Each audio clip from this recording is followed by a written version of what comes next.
Okay, so here I have an initial cut of the samples that I painted on I think last week. I have this is where I stopped with the white adding the blue, and I kind of knew I'd have a gap here. Not bad, considering when I get it down to, try to get it down to 12, I have 11 here that I need to show there's going to be a clear difference from sample to sample. And so I'm probably going to paint more, like put blue in a cup, a little more white, and try to get that. Not bad. The from blue to the darkest blue, there's not a lot.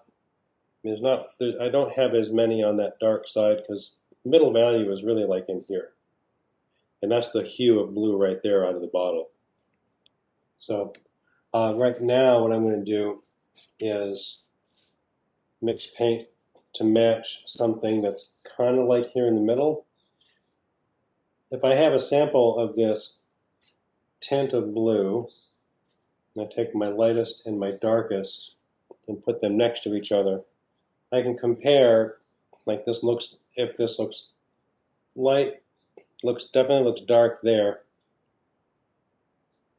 looks light there. I might even go a little bit lighter. Still looks, in the light, still looks dark. That looks a little better as light. I might try to match this tint of blue right here for my middle value. So we can put this back here, this back here, and keep this out as my sample card. There. From here, I'm also going to label these. 1, 2,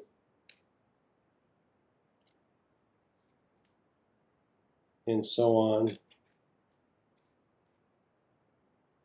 Or be careful holding these, like remember to hold them by the side like this to avoid getting fingerprints on them. Putting them face down, don't slide them if you can avoid it. You might just hold it off the surface.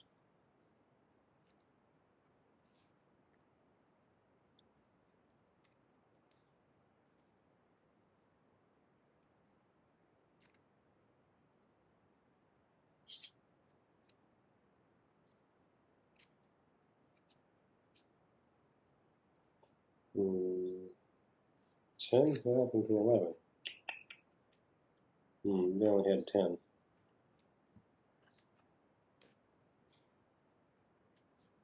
Okay. Here. Here. This is my second recording. Dennis and Elliot were practically fighting. Sometimes they play and Dennis gets Dennis is a little too aggressive. Hey, what are you doing? Hi. Yes. Yes, I'm sorry I stopped you from bothering Elliot. Doesn't mean I don't love you. They are little children sometimes. Oh, 10. All right. Well, we have 11. 11 would be fine. 11's good. 12 is a number that I put out there as a sort of an approximation. All right. Now here I have, let's say I'm going to use this design. So it's meant to look like it's these pyramids. I'm going to leave that water pattern out. 1, 2, 3, 4, 5, 6, 7, 8, 9, 10, 11, 12.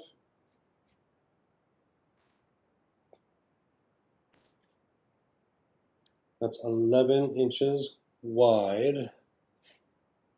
And to make sure I can I have some room to work with. I need the thing that I paint to be 12. I would say 12 would be at least by 4 by 12, 3 by 12. So as with the others, paint larger. My paper here is 11 by 14, or it is 11 by 14. I don't recall if the media paper you have is the same. It could be 9 by 12. Hopefully, if it is 12, I mean, I can just use 12 and just go all the way across. So I will do this. I'm going to measure a shape and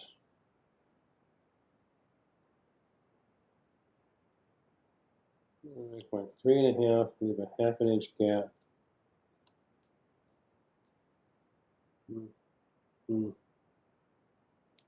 That won't be enough. Boo. Well, I'm only going to get 2 out of this piece.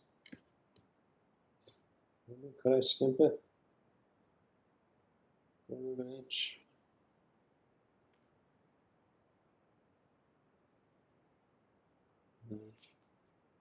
3? Yeah, I'm going to skimp it and make it a little bit smaller.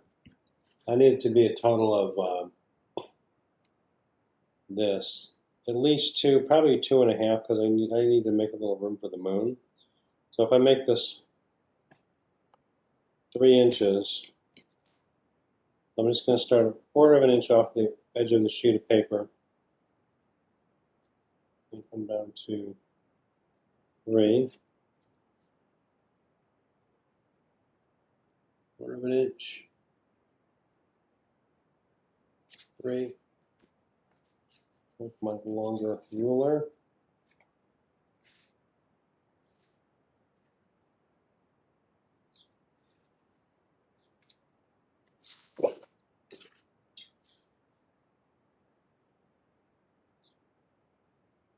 Okay. So I can paint over my line a little bit if I need to. And so what I recommend you do, instead of just mixing color, painting one and assuming that that's going to be correct,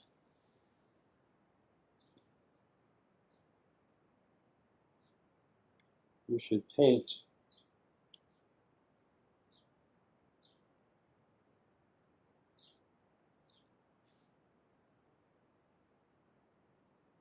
that's good. Let me get 3 on if I so 1/2 inch here and 3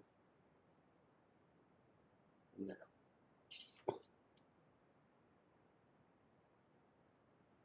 Yeah.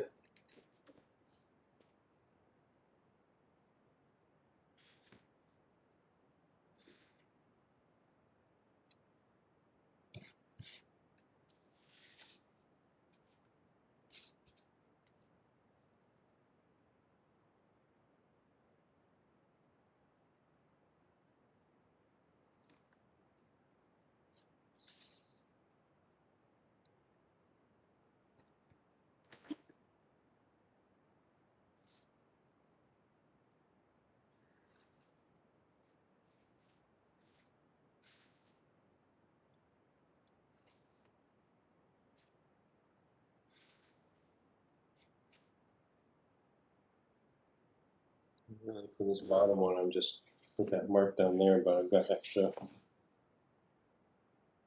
Yeah, I need this spacer.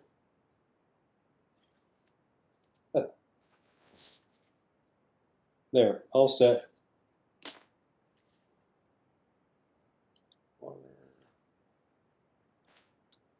Okay.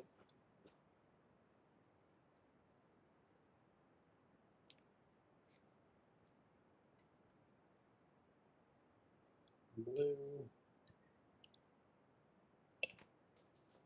Brush.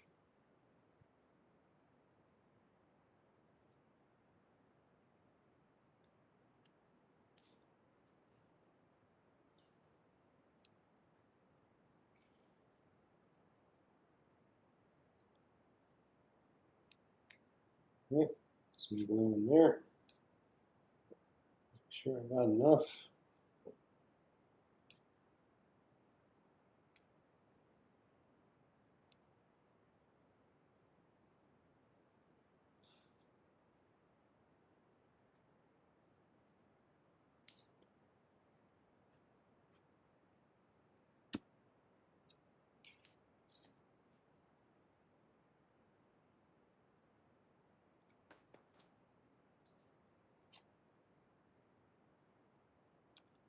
Okay.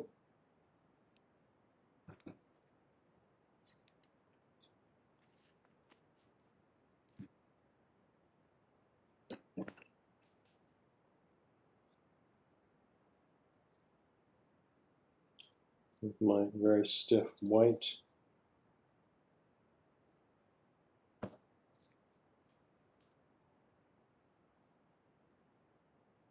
Okay. So if you were to maybe you could do this in a little bit more, I guess.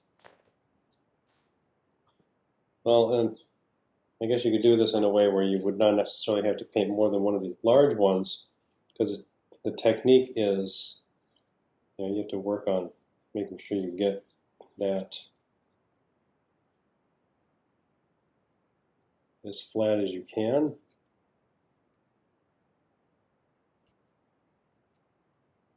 Okay.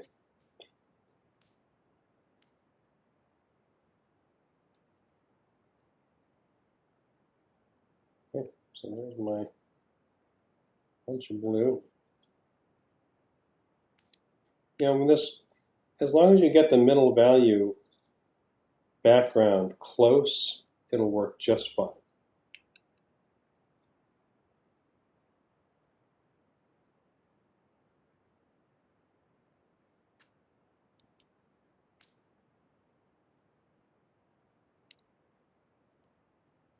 Right?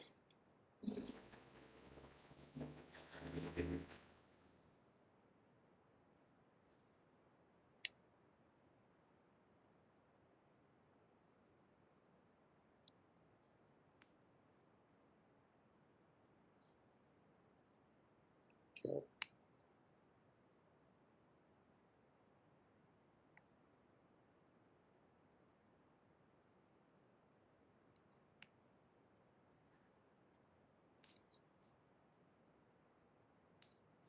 Okay. So I'm trying to get something like this or this. This is that's in my scale right there. So if I do a smaller sample,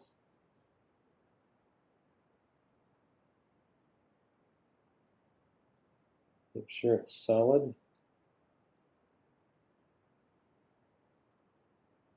See, my brush has still got a little white.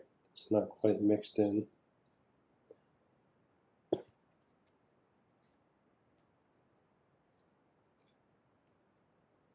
Well, they will lighten a little bit as they dry, but that's pretty good. That's pretty close.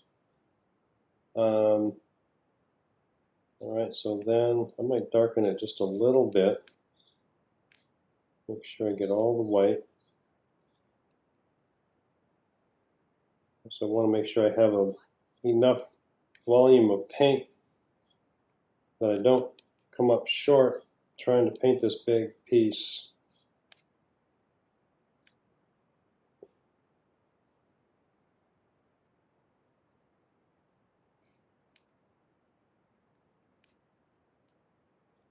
Because it's going to it'll take some paint. And so what you need to do when you're painting this big, long sample of paint, you need to work quickly and make sure you have a lot of paint on your brush. Stick here.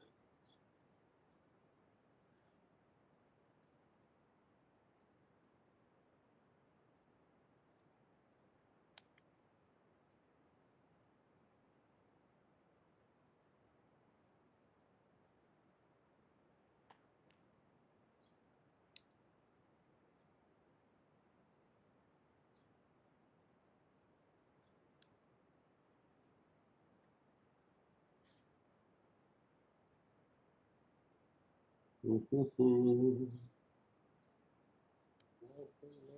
good. A little bit of water.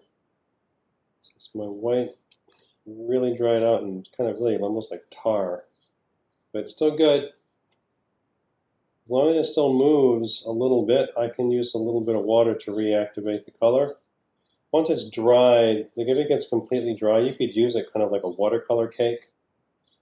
But if you try putting a lot of water into it and mixing it into a liquid form again, there would just be, you would always have these like, there would be like dried chunks and flakes in it, and that would be no good. Okay, so I think what I'm going to do is get this extra blue out of here so that I don't keep mixing more blue in it when I don't want it. I need it, it's there. So I don't have to avoid that side of the cup also. Okay, water.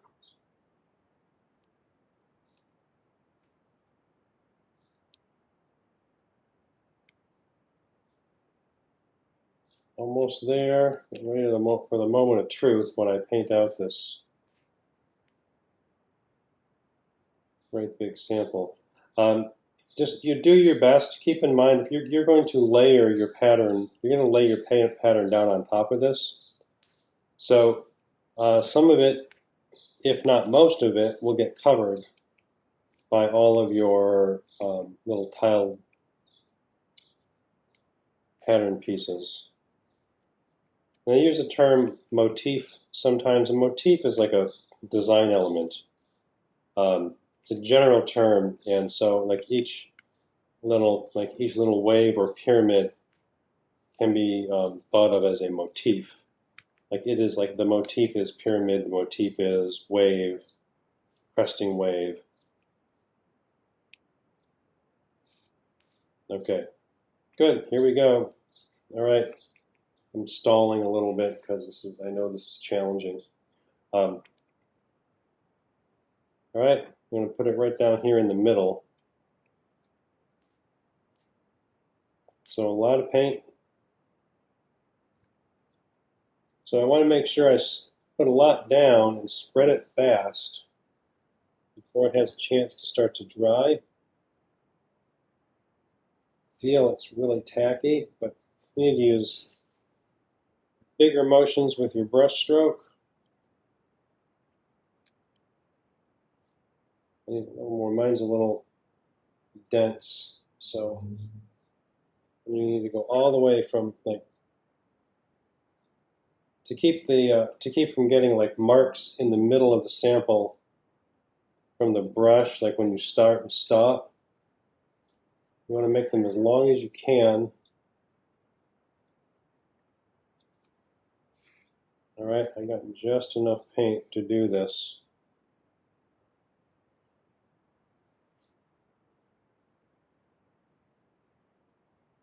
Good. Okay.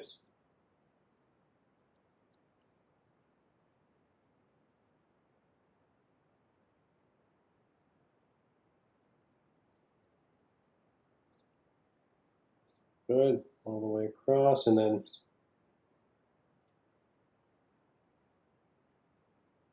I want to stop there. That's good. Oops. Sorry, I'm off out of view on the right side here. But I just went all the way across. Mine, so this is 11 by 14 paper. I just went a little bit wider. I figured that I need this to be 12 wide, and it's 14, so that's good. All right, that's done. Let that dry, and then I can put my pattern down on top of it. You can see the paper buckles when it gets wet. That media paper is pretty sturdy. It's pretty heavy, but it's still, when paper gets wet, it expands and then kind of distorts the integrity of the sheets. and then when it dries, it contracts again, but it kind of it won't contract. It won't go back flat necessarily. You can't really put anything on this paper while this is wet, so you kind of just have to try to keep it. I mean, what I probably should have done is I probably should have just taped it down to like a board or like a table surface before doing this, so that when it dries, if the edges of the paper are secured, it'll help it'll encourage the sheet to dry flat.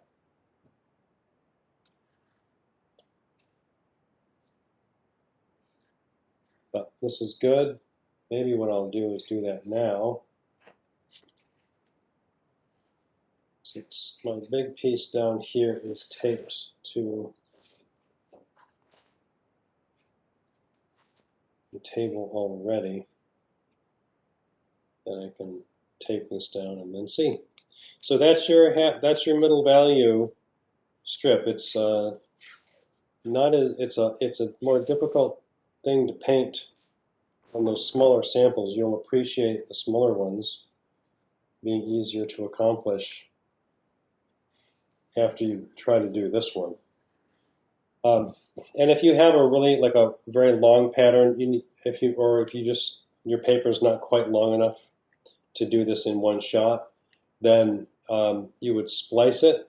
So you might paint 2 of these and then make a really sharp cut, and then you can slide them together like edge to edge and try to make them as clean as possible in terms of not showing the white core of the paper, or just being cleanly cut too. So sharp knife. There. Since I know I'm cutting that bit off, I'm just going to tape right over the painted part. And again, I should have done this before I painted, but this will probably help anyway. There, got that painted.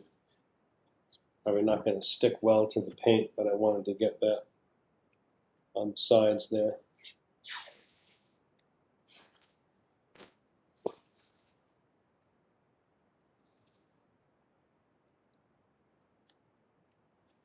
Yeah,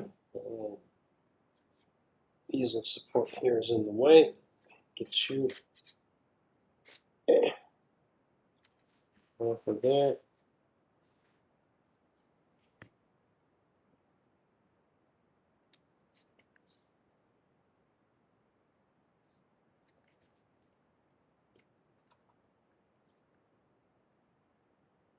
There. So that'll help. Would have been better if I'd taped it down to begin with, but good enough. All right, that's that. On Thursday, we'll talk about the bit that I want you to write. I'm going to go over writing when I have one that's in process. I thought it would be kind of nice for me to go through how I'm writing it, where I'm looking for sources. Do not step on the. Here comes Elliot. He wants to walk on this thing. You do not walk on that, hon. Here, back a little bit into the frame so everyone can see you. Hi, there's Elliot. Yeah. Well, now you're stepping on paint. Come on, go. I love you. Sit here.